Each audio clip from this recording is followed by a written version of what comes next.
welcome to PCG TV. We are coming to you live from the Presbyterian Church of Ghana, Bethel congregation here in Cape Coast Ola Estate. On the Almanac of the Presbyterian Church, this week is set aside to celebrate the junior youth, to learn from the past, the present, and the future, how far we have come as a people. And this cannot be done without people who have been part of this journey.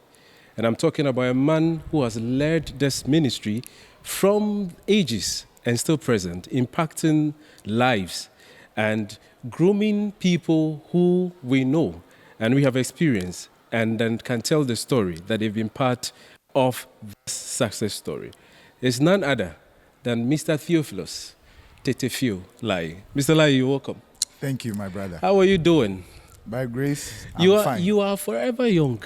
Thank you. I don't know, is it food? Is it God's blessings or a combination of all? Even if it is food, it is still the blessings of the Lord. We thank God. You know, so the PCG has lots of online platforms, several platforms where we can share the gospel. Okay. And something was posted on a Facebook wall. All right. And it was about talking about a JY teacher who has impacted lives. All right.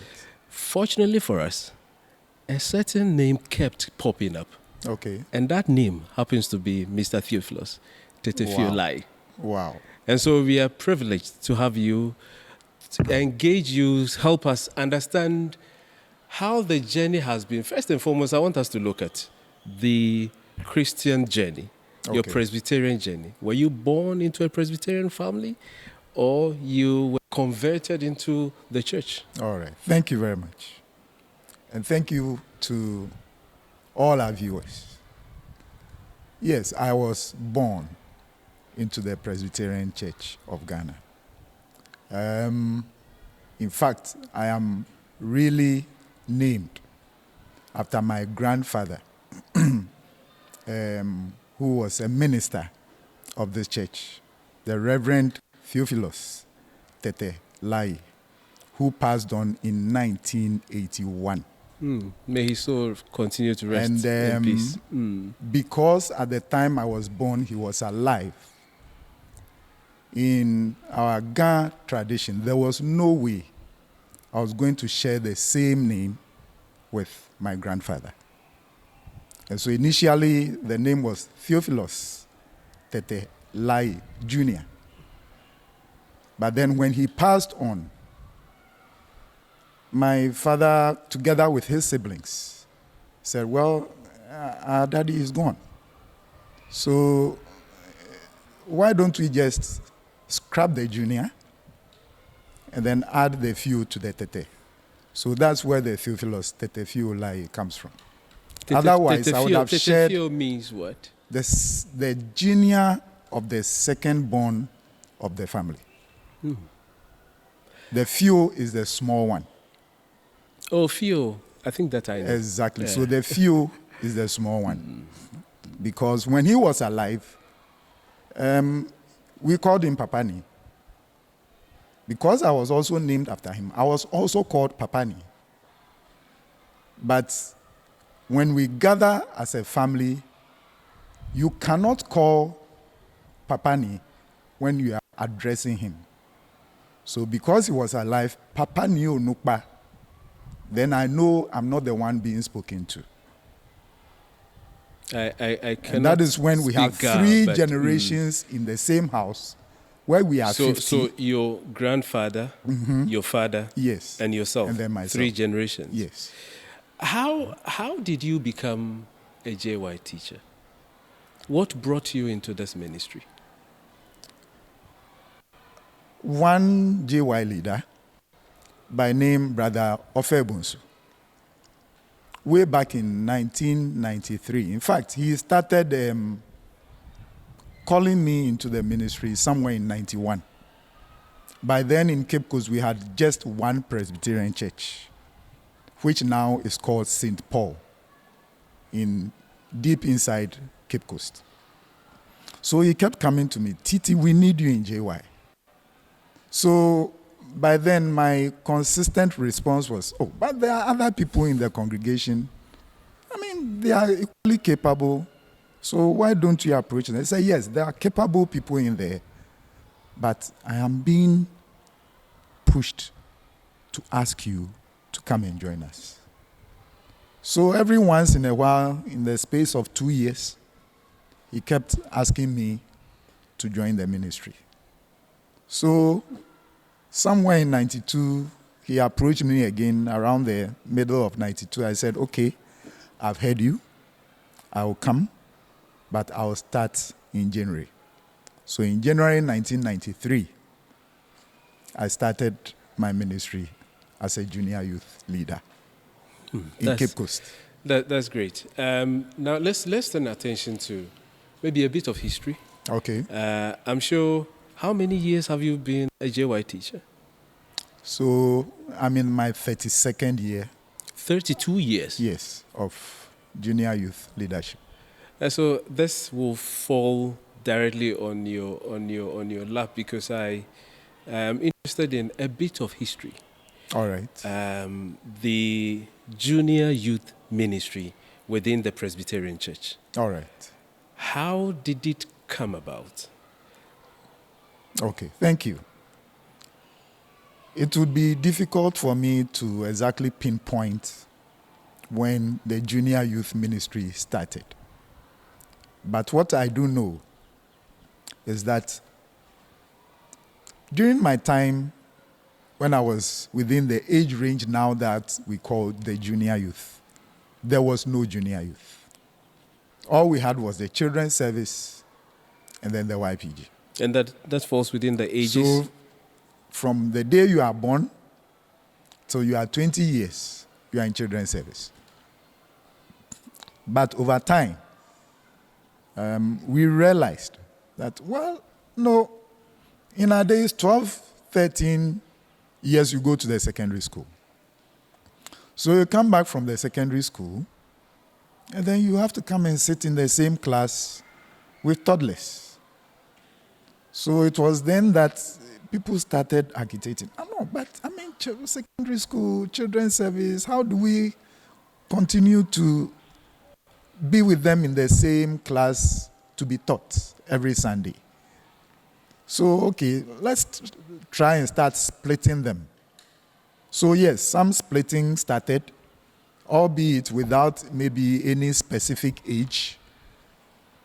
But then I think in the 1990, late 89, late 80s, 1990, early 90s, then I think the decision was made that let's split the children's service and let us have a junior youth, so that from the junior youth, then you can go to the YPG. So then the decision was made from 12 years to 18 years, you'll be considered in the junior youth class. Do you recall your first role as a leader, leading this ministry, and how it felt? Well, it will be difficult to tell you emotionally what I went through. But shortly after I had joined them in January 1993, I think the third or fourth week, Mofe Bunsu said, Ratiti, next Sunday, it's your turn. And so, pick the almanac, look at the topic in there, and then prepare. Did you have a good night's sleep? Or you start through? Do I even remember? So yes, I had to prepare. But what I do know is that I had to write everything that I think I wanted to teach that day. Unlike today where, I can deal with points and then I can explain them. But then I wrote virtually everything before I went for the delivery. And a lot of prayer also went into that session. So, flashback, that is what I can say, went on before and during my first session as a junior youth leader. So viewers, we are talking to Mr.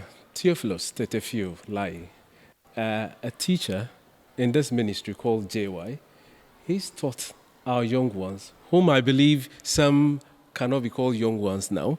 I'm sure they will come at you if you tell them they are young. But Mr. Theophilus Laryea has taught this ministry for over 30 years. And so if we are talking about people who have impacted in the lives of these children, these young ones, I think history will always remember him. And we are glad we have him on our seat, live on PCG TV, to give us the account of this ministry, where we started from and how far we have come. I'm interested in where we are.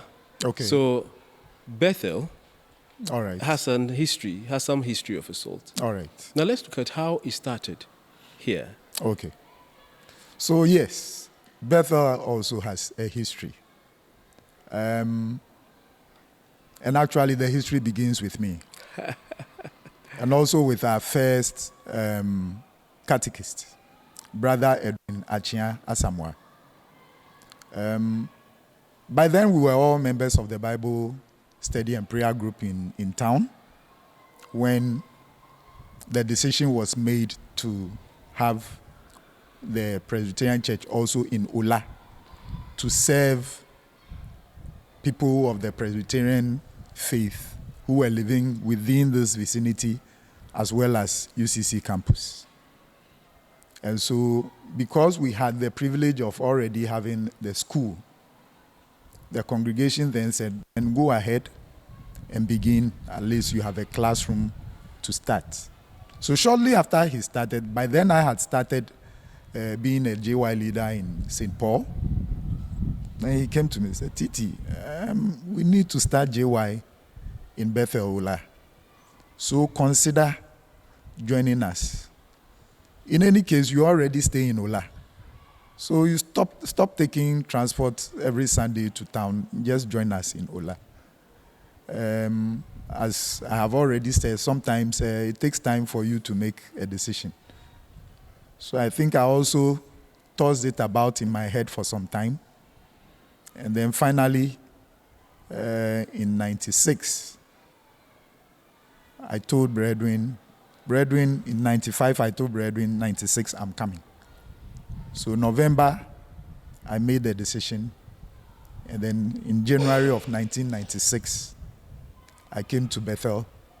The very first Sunday, because I had told him beforehand, the very first Sunday I came, we started JY. Wow. Yes. Wow. Now let's look at how crucial or significant this ministry is to the Presbyterian Church of Ghana. Thank you. This ministry, just like you've said, is very significant and very important as well. Thanks to the fact that we consider this church as part of the Reformed Church or the Church of Reformation. And so as the years go by and we look back and we assess what we have done, we make decisions that will further propel this congregation or this church to a different level. And that is what culminated in the establishment of the junior youth as a specific generational group to take care of that adolescent group of people. That difficult adolescent group of people. Which, for me and my household, or sometimes, we call them the domestic terrorists. Who a lot of us fear to handle. But then the decision was made. Let's make sure they have been established. Let's make sure we have things specifically tailored for them, which would help in building another kind of foundation for the church apart from the children service. And in that vein, offer a smooth transition between the children's service and then the adult service. So in my opinion, it is a generational group that is very important. The congregation or the church needs to continuously look at what goes into managing that group. Because by and large, whether we like it or not, without the junior youth, this congregation, this church, may not have much of a future. That's what I have to say. You know, we had lots of conversations with other people All right. ahead of this engagement with you. All right. And some of the individuals who've passed through your hands described you as a disciplinarian. Okay. Some said you're focused. Okay. Some tell us that you're strict. Okay. In fact, Bratiti is too strict. Too strict. But above all, one thing that took center stage All right. is that, but he will instill the Christian values in you. Okay. Have you heard these comments before? Has anybody told you? Yes, I have. Does it come to you as a surprise? No, it doesn't. What have you been doing to them? Just leadership by example. Which example is this? If it's time for you to sweep, you sweep. If the church is dirty and we have to go and put the place in order, we do that. If we are in the process of doing that and you will not lend a helping hand, I won't be happy with that. If we have to carry chairs, we have to carry the chairs. If it's time to carry benches, I'm doing it, so you put your hand to it as well. And in fact, that is how I was trained anyway.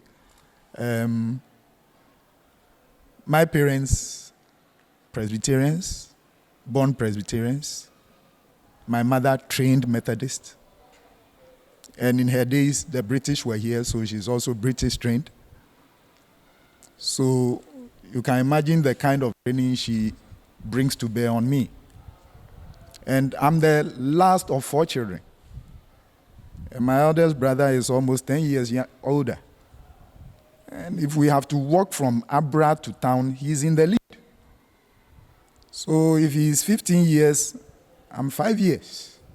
But we ought to walk from Abra to Pedu and make it before church begins at 8:30. So if his strides are long, then you virtually have to trot to keep up. And the kind of discipline my parents give to them. And my father is also Presbyterian. He's also American trained. And both of them are teachers. So you talk about the kind of discipline your parents Give to me. give to you. What are these values or these grooming styles your parents took you through that has actually influenced you positively? That these individuals, and I think I have got some message here from people who have gone through you. I said T.T. Laryea has been a JY teacher or leader over 30 years. All right. Consistent in training the youth for the church with high moral standards All right. and proving integrity in Christian faith. Okay. He has raised a lot of Christian youth in Cape Coast and Western Presbytery. And I'm sure it even goes beyond that. And one of them happens to be a reverend minister of this church, somebody who's gone through your hands, Reverend William Aqua. Yes. I see some number of lawyers, and they give me their names. One key thing, he says that Bratiti will train you in the hard way as if he doesn't like you. Okay. But after you have passed through his hands, you will appreciate why he was hard on you. Okay. So I just want to know that value you got from your parents. And then this is the testimony, people, the accounts of people who have gone through your hands. Okay. What were these values? Hard work, discipline, obedience. These are the 3 that I believe my parents imparted to us. And especially to me. Especially to me because whatever they imparted, you see, we keep saying this and it is true. So you talk about hard work. Hard work, discipline, Discipline. obedience. Obedience. Yes. Now I want you to hold it there. We will come and talk about We'll talk more about that, people. You're still tuned into PCG TV, and we are coming to you live from the Bethel congregation of the Presbyterian Church of Ghana here in Cape Coast, Ola Estate. We take some breather. We'll be back. Stay with us.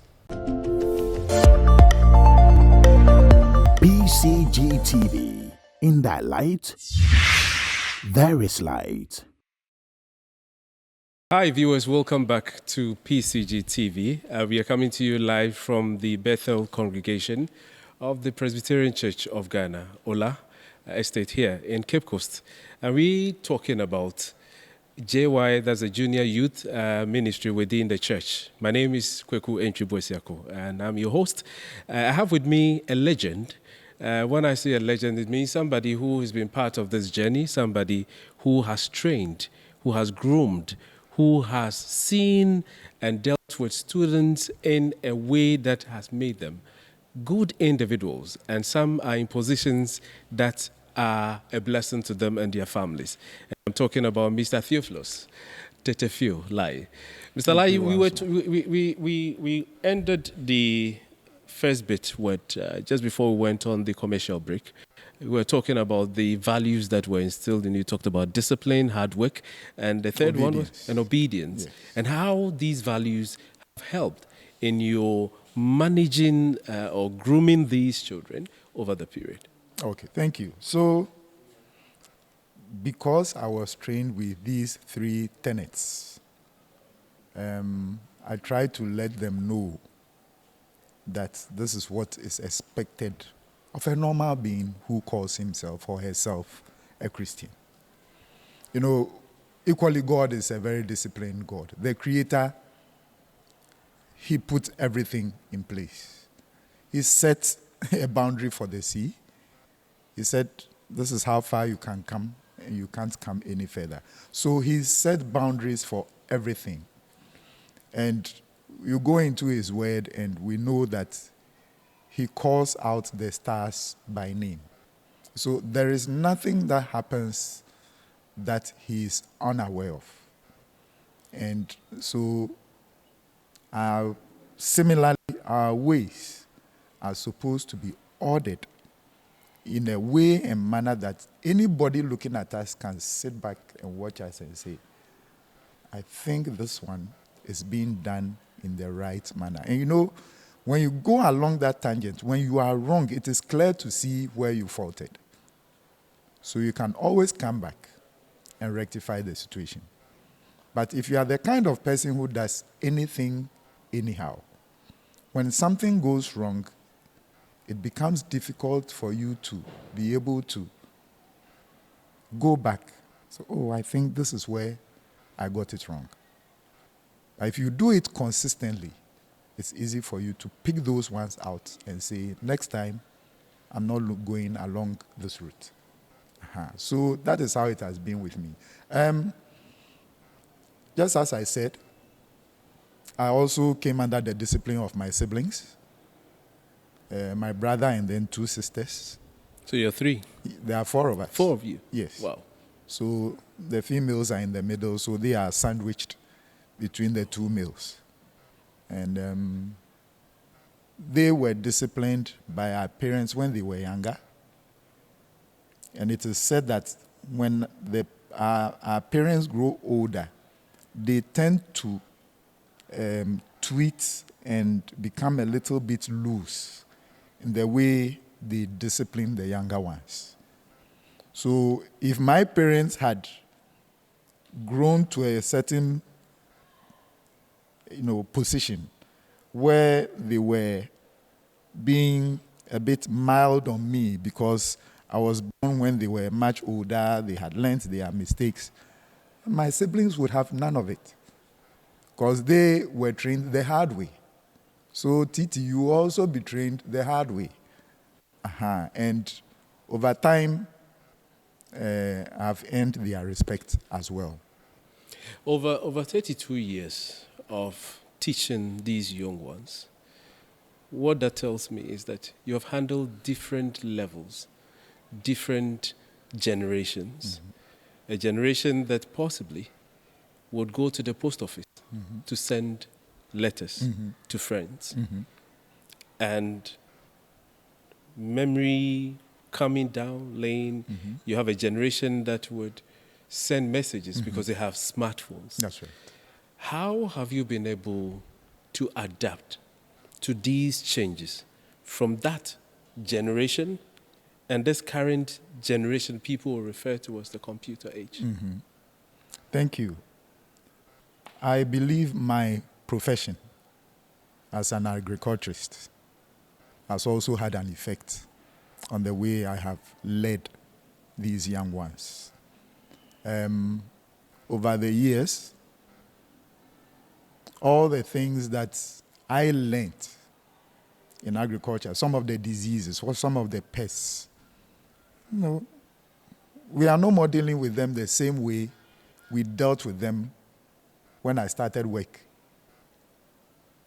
So, equally, as the world moved into the digital stage, my career, my job would not give you the opportunity to stay within the Stone Age.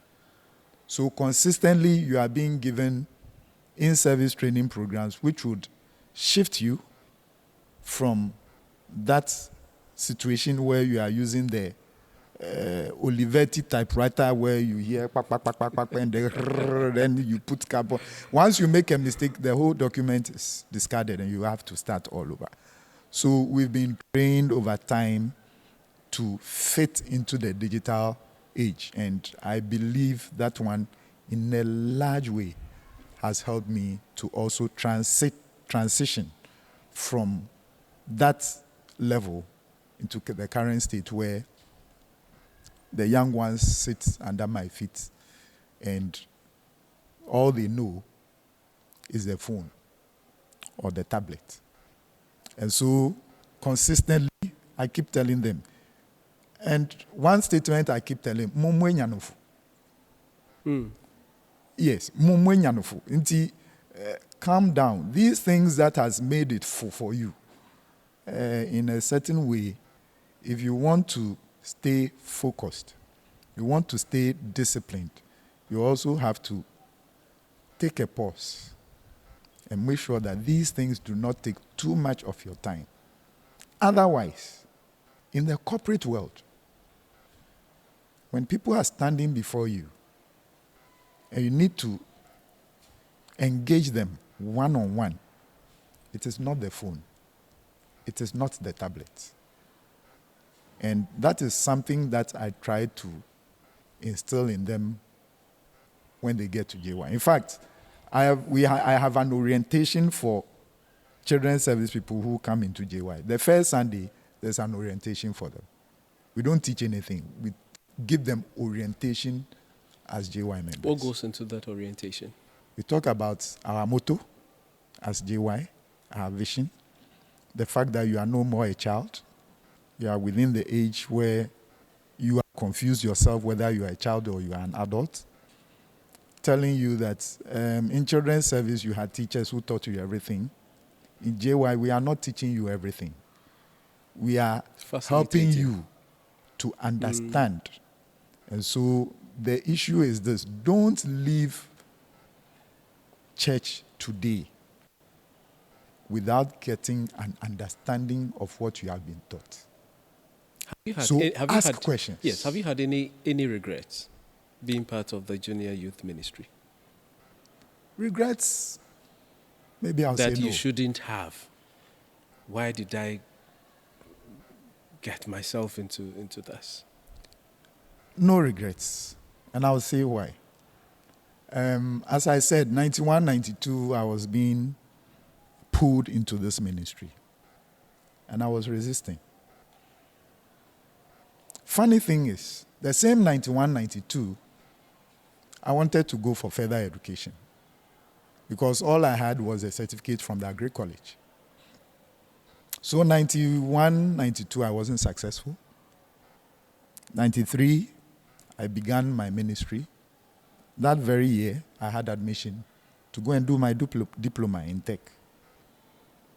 So within the first semester, 2-3 weeks after I had been admitted, I was learning in the evening. Well, I'm the kind of person, my skin is allergic to, or my body is allergic to the library setting. If you take me to the library, I'll sleep. But it has affinity to what? I'll just sleep. It doesn't matter what I do, I'll sleep. But so I can't learn. where do you enjoy? So I learn in my room. In your room? Yes, with some radio sound in the background. That's Playing how I some learn. cool music. Yes. And at home. What has been your biggest challenge managing So- these? Okay, so Yeah, you end yes, so there, let then me we will finish come- that we'll come part. to- So 3-4 weeks into the semester, I was learning. And the still small voice of the Lord said, you see, for 2 years I called you. And you decided not to join the ministry. Now, do you realize that when you accepted to do this ministry, you've had admission? That day, I realized it was not Ophebons calling me. It was the It Lord was the Lord. calling me. So I see it as a ministry. And for me, I see it as being a reverend minister for the junior youth. And I keep telling people, it doesn't matter how the church calls you. They can call us JY leaders. But let it be at the back of your mind that you are a reverend minister.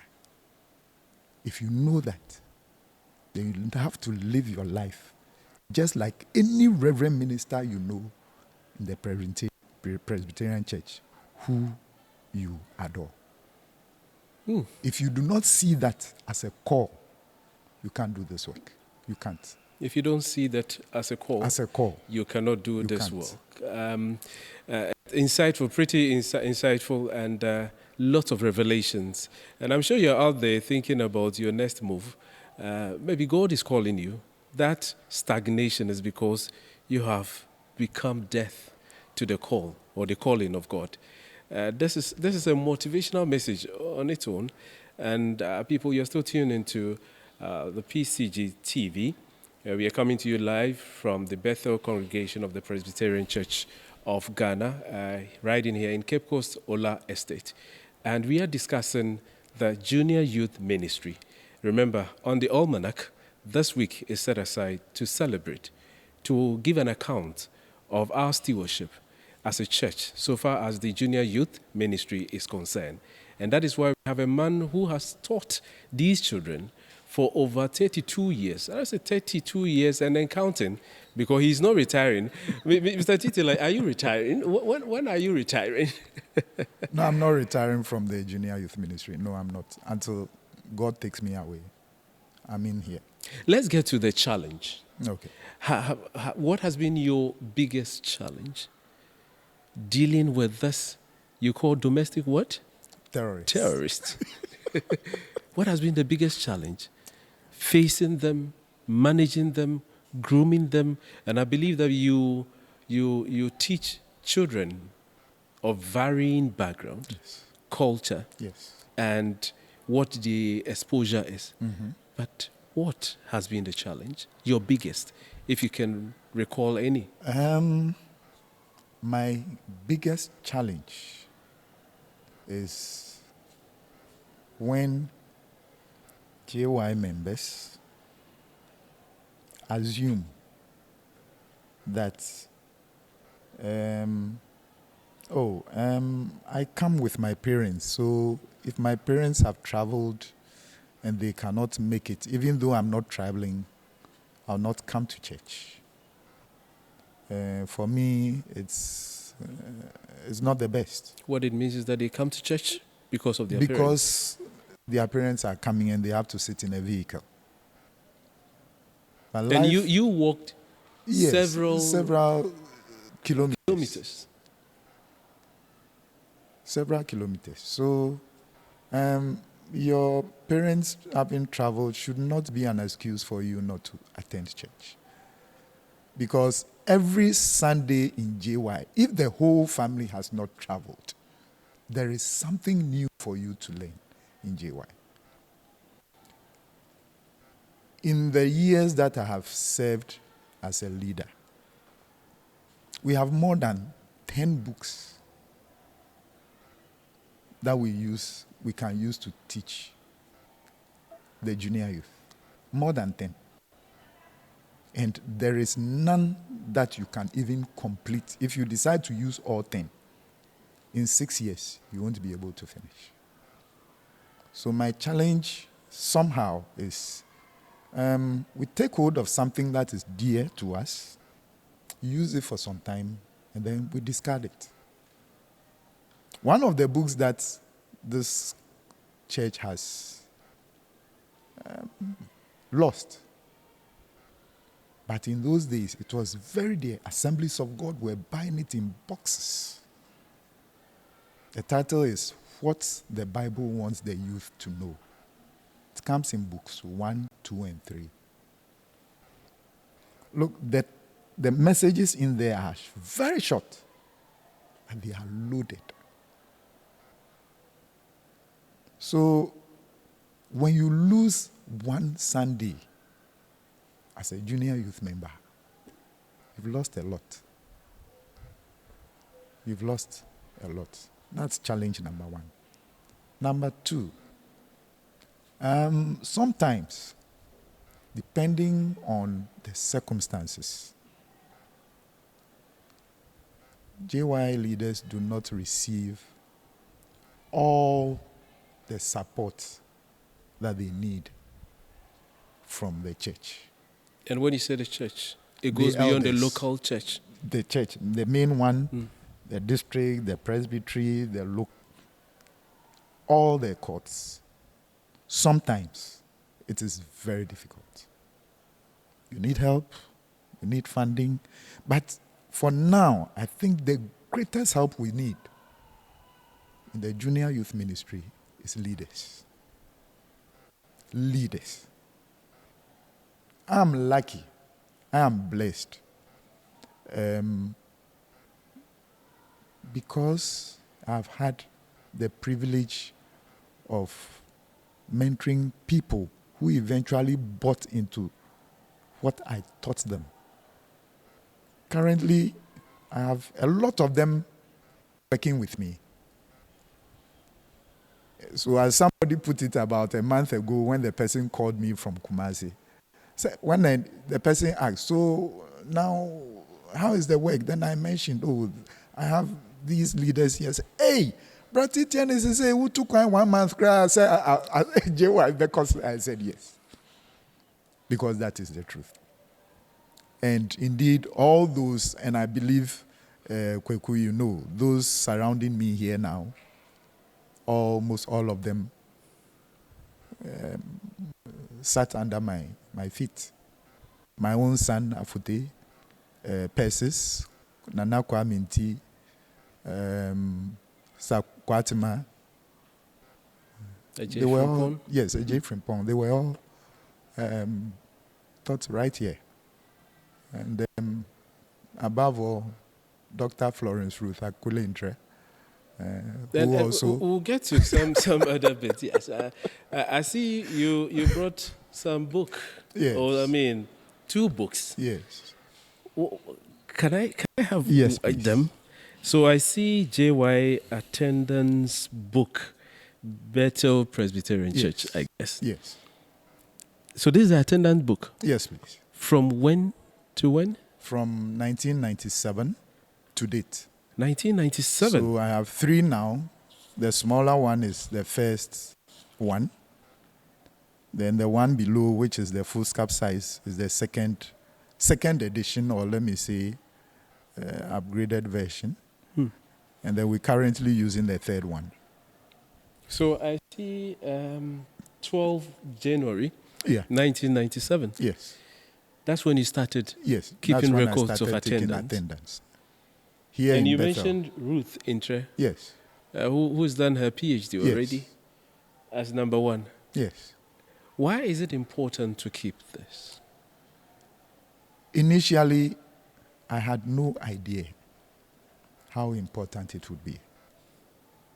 But our catechist, Brother Edwin Nachia Asamoah, he gave me the small one. He said, Titi, I think you have to start taking attendance. So I started.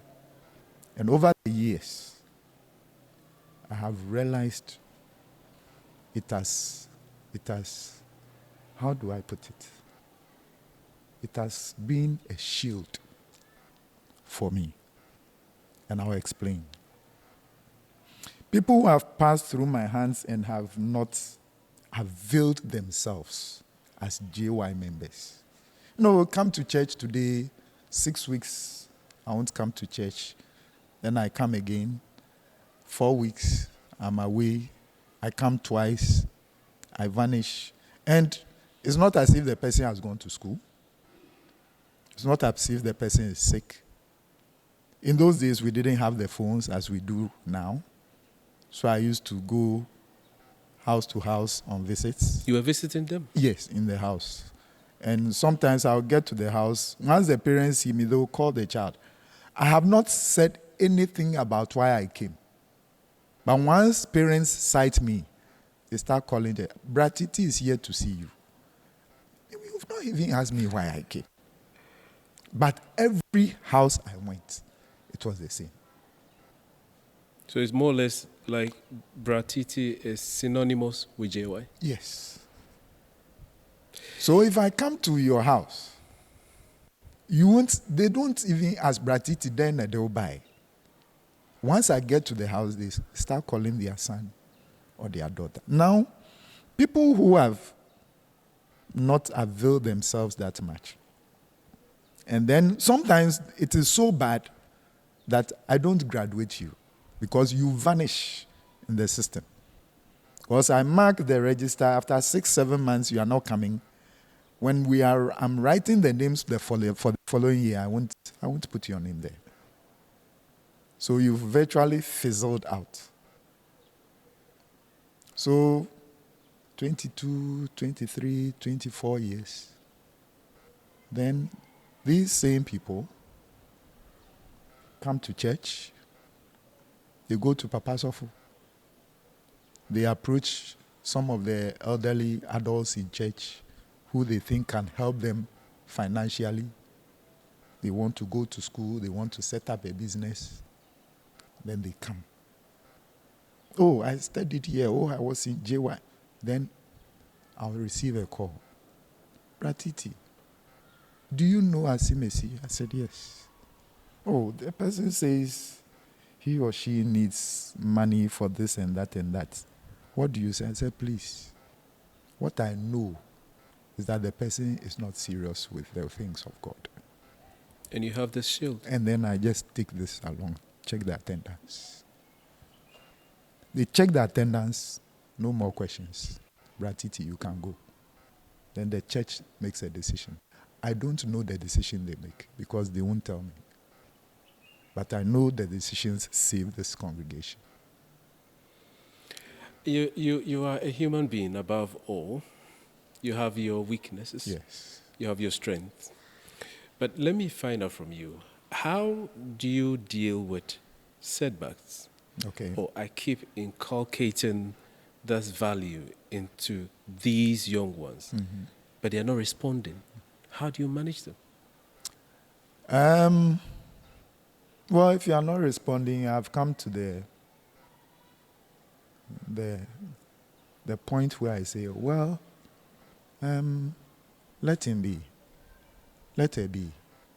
One day, he or she will remember that I made and gave my best. I made my move. I did all I could. But the person decided not to accept. Once I make that decision, I'm okay. Wow. I can give you several examples. I'll allow you to give us the examples. People, you're still tuning into the PCG TV. It's all about the junior youth ministry within the church, and we are coming to you live from the Presbyterian Church of Ghana Bethel congregation here in Cape Coast Ola Estate. The man on the seat is somebody the history of junior youth within the church cannot be written without him. So far as Bethel congregation, as far as I remember, is concerned, a lot can be said about him. And the individuals who've passed through his hands can attest to this very important fact.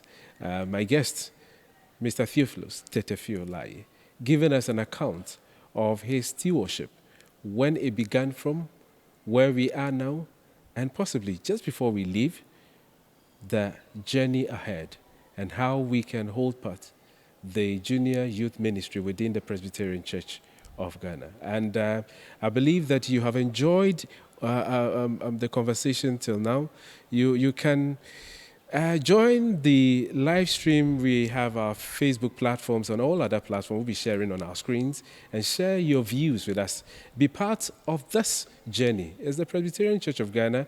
It is this bit that will improve our Christian life. Mr. Laryea, I sense the passion from within you when you talk about JY, but I believe that we have come far by the grace of God. Yes. It is just by the grace of God Yes. we have come this far. Yes. And I believe that history would remember what you have done for the church. We are celebrating you by having this conversation with you because of what some of us know, Okay. the encounters we've had with you. Okay. And I so believe that the Presbyterian Church will be continually be indebted to you. Let's look at the way forward for the church. We're almost wrapping up the conversation. Where do you see the junior youth ministry within the Presbyterian Church of Ghana in the next, say, 10, 20, 30, 50, 100 years? Name them. I think the future is still bright. The most important thing is for this church to make a conscious decision that this generational group deserves all the support that it can get. Not just by the infrastructure that we need. Of course, I know most congregations scattered up all over would have JY, but no permanent places of worship, which is a cause of concern to a lot of us. Others also are okay. And then once again, as I keep saying, the leadership, the human resource for the junior youth. We see them as difficult. Yes, they may be difficult, but were we not equally difficult in our days? Yes, some of us were even more difficult than they are now. So yes, they are difficult, but once you commit the ministry into the Lord's hand, the Lord will help you to manage them so that the future of this church will remain strong as always. So yes, my appeal to the members of this church is that, look, we need as many JY leaders as we can. Because you see, if you were even to look at this congregation alone, maybe we can boast about 11 leaders. But I can tell you, certain Sundays, we are gone. The job has taken me away. Family issues have taken you away. And then you realize that 6 of the very adult leaders, men's fellowship, women's fellowship, YAF leaders, they've had to travel. So now it comes down to YPG leaders, 21, 22. I remember one day it happened, and somebody said, hey, if you are all gone, me, how am I going to manage these JY people? But the person had also become a JY leader for at least 3 years. But the fact that the YAF leaders are not there. Men's fellowship, they are not there. Women's fellowship, the person, or if I do anything and they are there, I have the full backing. But when they are not there, I'm just 4 years older than them. They'll beat me up. So, as a church, my serious appeal is that let us find time. Those of us who may think they are not cut out for it, at least give us one visit, very good visit every 2 months. It will go a long way to help the under-human resourced junior youth leadership in your church. You have no idea how much help you would be to them if you make the time to visit them. We are seriously under-resourced in terms of the humans to lead. Yes. So we are wrapping up the conversation. I want you to look into the camera and speak to the JY members out there, not just within the Bethel congregation. That's right. PCG. All right. As we celebrate this year's JY week, within this week, what will be your message to them? Thank you very much. Thank you, viewers. So to you out there, this is your time. There's no other time left for you to grow up. This is the time. Learn everything you need to learn in the book. And I'm talking about the Bible. Learn everything you need to learn in school. If God has given you the head to go to school. If you don't have that, learn everything that your hands can do to enable you make a living for yourself. And take note of this. Do not take it for granted that you belong to the Presbyterian Church of Ghana. It's been blessed by God. The Holy Spirit is here to guide us, lead us, protect us in all ways. You only need to find the time to tap into the blessings that the Lord has given this congregation. Don't also forget, try as much as possible. If nothing is holding you back, if you are not sick, go to church every Sunday. It doesn't matter how your leader treats you. You may think it's not the best, but hey, you may have somebody as your boss in the future who is worse than the JY leader you have today. So bear with it. Stick to it. Know that you are serving God. You are not serving the JY leader. And the Lord God Almighty, our Creator who knows all things, will crown your efforts. Thank you. Thank you very much. Thank you. Mr. Theophilus Tettehfio Laryea, we are grateful for your time. Thank you. People, this is where we wrap it all up. It's been a conversation with Mr. Theophilus Tettehfio Laryea, somebody who has learned, and we are grateful to him that he's poured his heart out, and thankfully we all know that his legacy does not only reside within the walls of the church, but people who have passed through his hands have been blessed, and they give testimonies about what he has done in their lives. This is where we ended. It's been the time with JY, as a junior youth ministry within the Presbyterian Church of Ghana. My name is Kweku Enchubwesiako. I've been your host. Many thanks to our production team. Once again, remember that in light, we shall see light. Bye-bye.